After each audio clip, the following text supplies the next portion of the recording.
How to maintain your lifestyle in retirement.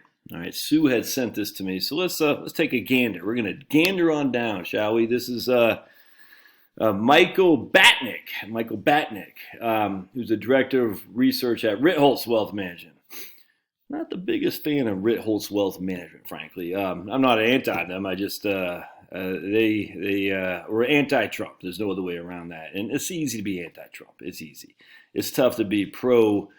Uh, it's tough to break free from the mold. Let's put that. And I just, it's easy to be, oh, Trump. It's just, it bores me. I mean, come on, man. I like the guys who go against the grain. Uh, I just wish people had a ability to take some risk with their thinking patterns. I have no idea what this guy is going to read, and I don't know him from Adam, but let's read it. How much money do you need to retire comfortably? There are 4 parts to this infinitely complicated question. What's your final salary? How much are you saving? What rate of return do you earn on your assets? And how much money do you want to spend in retirement? And then he goes down here and says, Bill Sharp says, retirement, as Bill Sharp said, is one of the nastiest, hardest problems in finance. Well, it is, because we don't know what is going to happen. That's, it's the unknown. You can't solve the unknown in finance. In order to qualify for this, I turned to the talented Mr. Maggiuli. I don't know who that is. The first table shows the savings rate you would need in order to achieve a multiple of your final salary with different rates of return.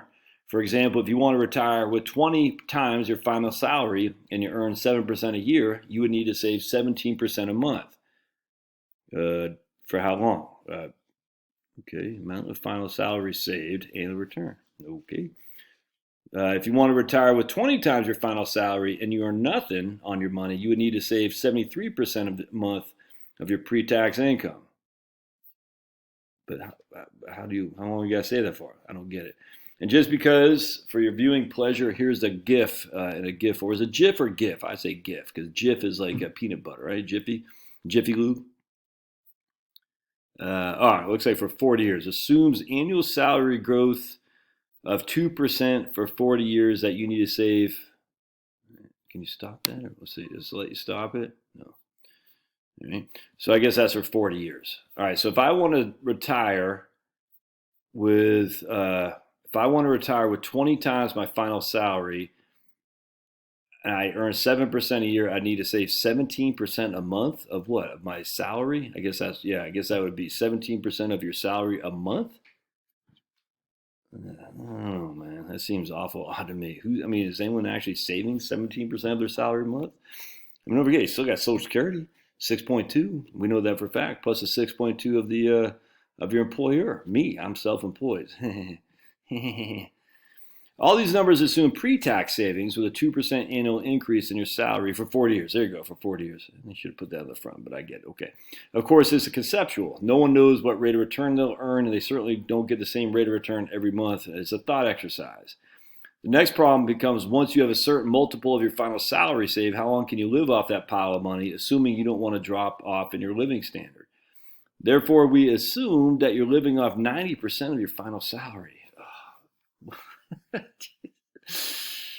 This is why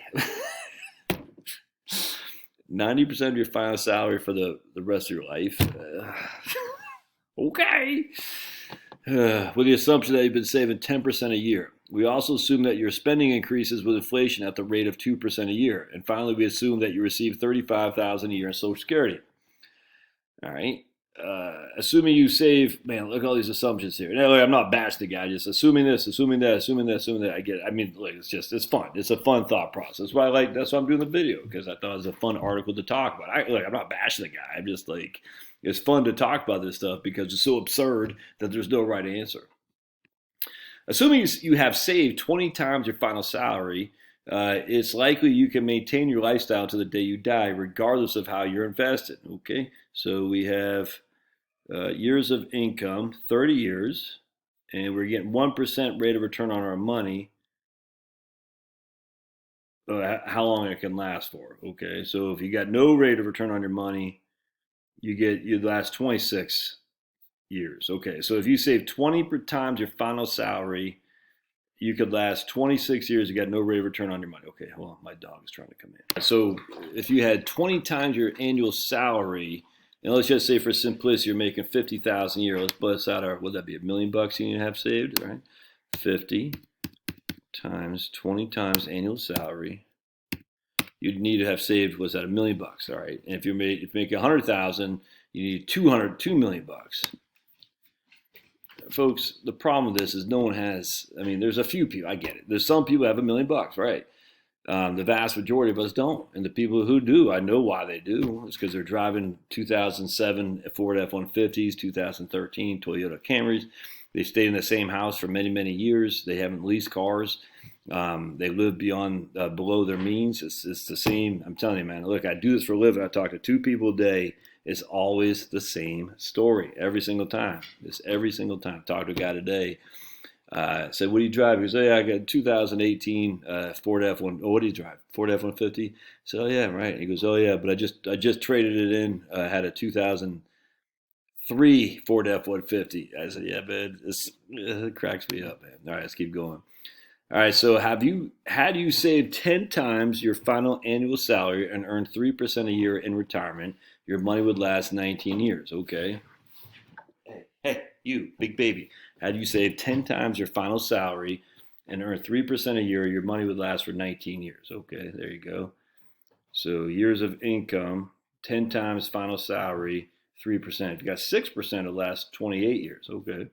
Yeah, it's not a bad number to shoot for, but the thing is, do you know what your final salary is going to be? Of course not. That's why I've never understood that. Like, yeah, you gotta, assume your final salary is X. You want to save 20 times that final salary, and it's just so many assumptions. It's just, I hate to say it's stupid. It was just dumb. It's like, why bother? I mean, I get it's a goal, but you don't know what your final salary is going to be. I don't know what your final salary is going to be. I don't know what my final salary is going to be. So to assume that it'll be 100,000, well, it's not going to be 100,000. The vast majority of Americans don't make 100,000. Well, if it's 50,000, right? Well, you can try to save $1 million. I got no qualm with that. Hold on a second. Hey, you. Yeah, that little monkey dog. And if you save 5 times your final salary, you will almost certainly run out of money, assuming your reasonable returns and a level of spending that is consistent with the life you've grown accustomed to. All right. So if you save 5 times, you get 6% a year on your investments. It only lasts for 10 years. Okay, gotcha. One final point, none of these distributions takes taxes into account, which obviously would represent a significant haircut. They also show Social Security in today's dollars, so I guess that'd help your money go a little further, but still, it's safe to assume these numbers overstate how long you would be able to make your money last. It's all safe to assume these numbers overstate how long? Why? There are dozens more inputs and infinite numbers of outputs. This is why financial planning is a process as opposed to an event. I completely agree with that. Well, the numbers above assume linear outcomes. We know life is anything but. The biggest takeaway for me is reinforcing what I already know to be true. Saving and spending will have a larger impact on your retirement than your investing. Great investing results won't make up for shortfalls in savings, but a high saving rate can more than offset lousy returns. Well, the problem is that's not true because we see right here, if you got 3%, right here, your money would only last 19 years. If you double that, it lasts an extra 9 years. So that's a 50% increase in your longevity of your money. So a good rate of return can absolutely make up for a lack of saving. It just reminds you all the time to go to Kolikoff's book of consumption smoothing called "Spend Till the End" with Scott Burns. Spend to the end. I tell you, man, that's I was like showing that right there. That's weird. That's one of my favorite books of all time because it just shows you, like, look, man, just what I talk about all the time. Level out your consumption. When you're raising kids, you got college, you got freaking auto insurance. Oh my goodness, my car insurance bill's through the roof.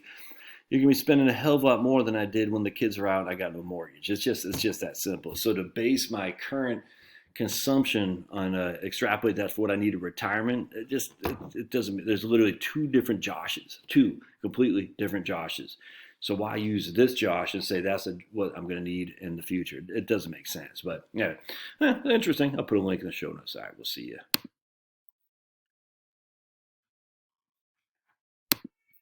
Oops, gotta go here. There we go.